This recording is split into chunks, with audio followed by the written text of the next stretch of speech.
Hello friends, welcome to the world of CMA. Scanner based 2017 December. A contractor has undertaken a construction work at a price of 5 lakh, contract price 5 lakh ആണ്, and began the execution of work on 1st January 2016. The following are the particulars of contract up to 31st December 2060. അപ്പോൾ 12 months correct ആയിട്ടുണ്ട്, balance എല്ലാം കൊടുത്തിട്ടുണ്ട്. പിന്നെ it was decided that the profit made on the contract in the year should be arrived at by deducting the cost of work certified from the total value of the architect certificate, that 1/3 of the profits or arrived at should be. ഇത് നമ്മൾ ആ ഒരു നമ്മൾ second പ്രോബ്ലമോ third problem ഇത് ചെയ്തപ്പോൾ ഇതേപോലെ തന്നെയായിരുന്നു. എന്താണ് ഇല്ലുസ്ട്രേഷൻ പ്രോബ്ലം ചെയ്തപ്പോൾ കുറേ ഇങ്ങനെ പഠിച്ചിട്ടുണ്ട്. എന്താണ് 2/3 ആയിരിക്കണം, അല്ലെങ്കിൽ ഇത്ര പെർസെൻറ്റേജ് ആണെങ്കിൽ 1/3 ആയിരിക്കണം. നമുക്കറിയാവുന്ന കാര്യങ്ങൾ തന്നെ ഒന്ന് കൺഫ്യൂസ് ചെയ്യാൻ വേണ്ടിയിട്ട് ഇങ്ങനെ ഇട്ട് വെച്ചേക്കണം. അതേ സ്റ്റൈൽ തന്നെയാണ് ഇവിടെയും. അപ്പോൾ ഇത് സിമ്പിളായിട്ടുള്ളൊരു പ്രോബ്ലമാണ് 7 മാർക്കിന് ചോദിച്ചിരിക്കുന്നത്. എന്താ പറയണേ, ഒരു കൺഫ്യൂസിങ് ആയിട്ടുള്ള ഒരു കാര്യങ്ങളും ഇല്ല, എല്ലാം ഡയറക്റ്റായിട്ട് തന്നെ കൊടുത്തിട്ടുണ്ട്. ഈ ഒരു ഇത് മാത്രമേ കൺഫ്യൂസിങ് ആക്കുകയുള്ളൂ, ബാക്കി ഒരു കാര്യങ്ങളും ഇല്ല. അപ്പോൾ നമുക്ക് എങ്ങനെയാണ് സ്റ്റാർട്ട് ചെയ്യണമെന്ന് നോക്കാം. നമുക്ക് ഓരോ എക്സ്പെൻസായിട്ട് എടുത്തെഴുതാം. ഫസ്റ്റ് എന്താ, മെഷീനറി 30,000, മെഷീനറി 30,000, മെറ്റീരിയൽ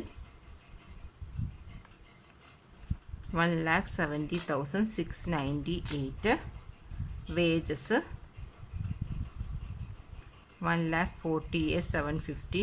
ഞാൻ ഇങ്ങോട്ട് എഴുതി, ഔട്ട്സ്റ്റാൻഡിങ് എന്താ നോക്കിയില്ല, ഔട്ട്സ്റ്റാൻഡിങ് ഉണ്ട്, ഞാനിപ്പോൾ അത് എൻ്റെ അടിയിലായിട്ട് എഴുതാം. Outstanding wages 5,380, direct expense 6,334, value of plant closing by plant 23,000, overhead to overhead 8,252, material return 3098,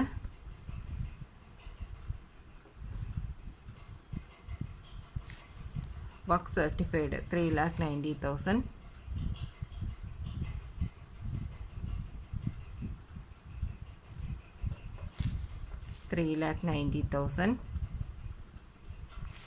work uncertified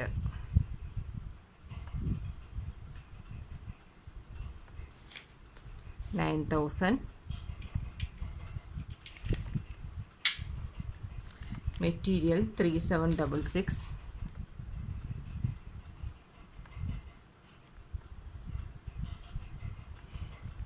okay.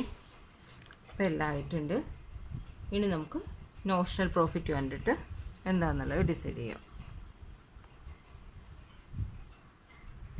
ഈ വശത്തെ ടോട്ടൽ 4,28,864 വരും.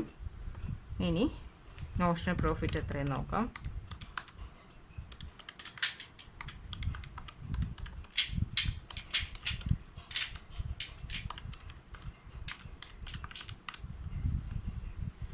$59,450 to നോഷണൽ പ്രോഫിറ്റ് 59,450. അതിൽ പി ആൻഡ് എല്ലിലേക്കും റിസർവിലേക്കും ട്രാൻസ്ഫർ ചെയ്യണം. അതിന് മുന്നേ എത്ര പെർസെൻറ്റേജ് ആണെന്ന് നോക്കിയില്ലല്ലോ. Work certified 3,90,000 divided by contract price 5 lakh into 100 78% വരുന്നുണ്ട്. അതുകൊണ്ട് തന്നെ 59,450 ഇൻറ്റു 2/3 ഇൻറ്റു ക്യാഷ് റിസീവ്ഡ് എത്രയാണ്, cash received 3,60,000 divided by work certified 3,90,000 എത്ര വരും, 36,584.6. അതെങ്ങനെ എടുക്കാം, 36,585 എന്ന് എടുക്കാം. ബാലൻസ് 59,450ൽ 36,585 എന്ന് മൈനസ് ചെയ്താൽ 22,865 എന്നുള്ളത് റിസർവിലോട്ട് പോകും. അപ്പോൾ 42,8864. സിമ്പിളായ ഒരു കണക്കായിരുന്നു 7 മാർക്കിന് ചോദിച്ചത്. 2017 ജൂണിൽ A company undertook a contract for construction of a large building complex.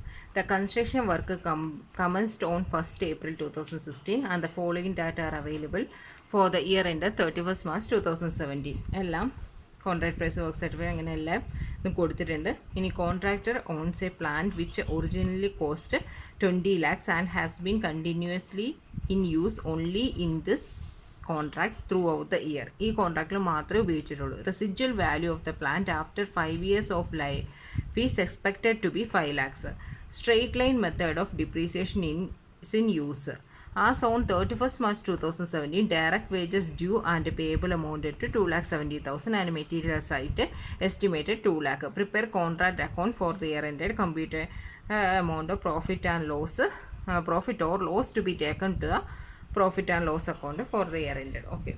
അപ്പോൾ ഇതിൽ അഡ്ജസ്റ്റ്മെൻറ്റ് വന്നേക്കണേൽ നമ്മൾ എപ്പോഴും ചെയ്യാറുള്ള പോലെ 20 lakhിൽ നിന്ന് -5 lakh എടുത്തിട്ട് ആ കിട്ടുന്ന ആൻസറിന് ഡിവൈഡഡ് ബൈ 5 ഇട്ടിട്ടുണ്ടെങ്കിൽ ആ ഡിപ്രീസിയേഷൻ കിട്ടും. പിന്നെ എന്താണ് ഡയറക്റ്റ് വേജസിൻ്റെ ഡ്യൂ ആയ എമൗണ്ട് എഴുതിയിട്ടുണ്ട്, മെറ്റീരിയലിൻ്റെ ക്ലോസിങ്ങും കൊടുത്തിട്ടുണ്ട്. അത്രയും മാത്രമേ ഉള്ളൂ. വേറെ ഇതിലും പ്രത്യേകിച്ച് പ്രശ്നമൊന്നുമില്ല. കോൺട്രാക്ട് പ്രൈസ് വർക്ക് സർട്ടിഫൈഡ് തന്നെ എഴുതാം നമുക്ക്. First by work in progress work certified എത്രയാണ്? 20,000. ഇനി പേയ്മെൻറ്റ് ക്യാഷ് റിസീവ്ഡ് കൊടുത്തിട്ടുണ്ട്. മെറ്റീരിയൽ ഇഷ്യൂ ടു സൈറ്റ് എത്രയാണ്? 7,500. To material 7,500. Planning and estimation cost 1,000. To planning and estimation cost 1,000. എല്ലാം ലാക്സിലാണ്. Direct wages paid 4,000.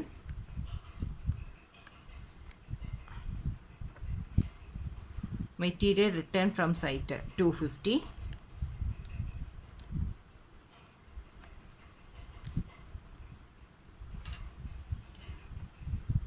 Equipment hire charges 1,750.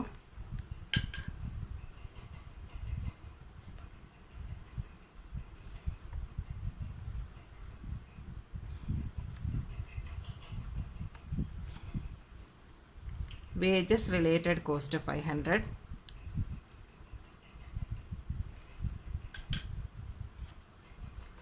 Site office cost 678.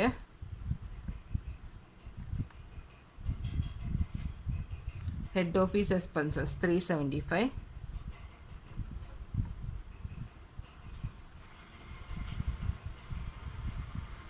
Direct expenses 902. Work now certified 149. അപ്പോൾ 20,149. Okay. ഇനി depreciation നമ്മൾ പറയണ പോലെ തന്നെ depreciation കാണാം. ഡിപ്രീസിയേഷൻ എങ്ങനെയാണ്? 20 lakhിൽ നിന്ന് ഇപ്പോൾ 20 മാത്രം എടുക്കാം. Divided by 5 lakh. 5 lakh വരുമ്പോൾ 5 20 അപ്പോൾ 15,000. അതിന് 1,500 അതിന് ഡിവൈഡഡ് ബൈ 5 എത്ര വരും? 300 വരും. 300 ആണ് ഡിപ്രീസിയേഷൻ. ഇനി എന്താ പറഞ്ഞിരിക്കണേ? ഇനി ഡയറക്റ്റ് വേജസിൻ്റെ ഡ്യൂ 2,70,000. ഡയറക്റ്റ് വേജസിൻ്റെ ഡ്യൂ എത്രയാണ്? 2,70,000. അപ്പോൾ 278 എടുക്കുക. ഒന്നുകൂടി മെറ്റീരിയൽ സൈറ്റാണ്, അത് ബൈ മെറ്റീരിയൽ എത്രയാണ്? 2 lakh. ഓക്കെ. ഇനി എന്താ കൊടുത്തിരിക്കണേ? ഇനി നമുക്ക് നോഷണൽ പ്രോഫിറ്റ് എത്രയെന്നുള്ളത് കാണാം. അപ്പോൾ 20,149, 250, 200 എത്ര വരും? 20599. 20599. ഇനി -7,500 -1,000 -4,000 -1,750 -500 678 375 902 300 270 3324 ആണ് നോഷണൽ പ്രോഫിറ്റ്. കാണുന്നുണ്ടോ? ഇതല്ലേ നോഷണൽ പ്രോഫിറ്റ് എത്രയാണ് കിട്ടി? 3324. ഇനി നമുക്ക് എന്ത് ചെയ്യാം? വർക്ക് സർട്ടിഫൈഡ് എത്രയാണ്? 1,000 ഡിവൈഡഡ് ബൈ കോൺട്രാക്ട് പ്രൈസ് എത്രയാണ്? Contract price 35,000 divided by 35,000 into 100 എത്ര വരും? 57 വരും. അപ്പോൾ 2/3 തന്നെ എടുക്കണം. 3324 notion price 3324 into 2/3 into cash received. Cash received എത്രയാണ്? പ്രോഗ്രസ് പേയ്മെൻറ്റ് റിസീവ്ഡ് എത്രയാണ്? 15,000 into 15,000 divided by work certified 20,000. 1662 to P ആൻഡിൽ എത്രയാണ്? 1662 മൈനസ് 3324. 1662 തന്നെ എന്തായിട്ട് വരും? ടു റിസർവും. ഇത്രയേ ഉള്ളൂ കണക്ക്. ഓക്കെ, ഈസി ആയിട്ട് ആ മാർക്കും സ്കോർ ചെയ്യാവുന്നതേ ഉള്ളൂ. എത്ര മാർക്കിൻ്റെ? 7 മാർക്കിൻ്റെ ക്വസ്റ്റ്യൻ ഈസി ആയിട്ട് നമുക്ക് വാങ്ങിച്ചെടുക്കാവുന്നതേ ഉള്ളൂ. ഓക്കെ, സോറി പേപ്പർ കുറച്ച് കട്ടായിട്ടുണ്ട്. ഇത്രയേ ഉള്ളൂ. ഓക്കെ.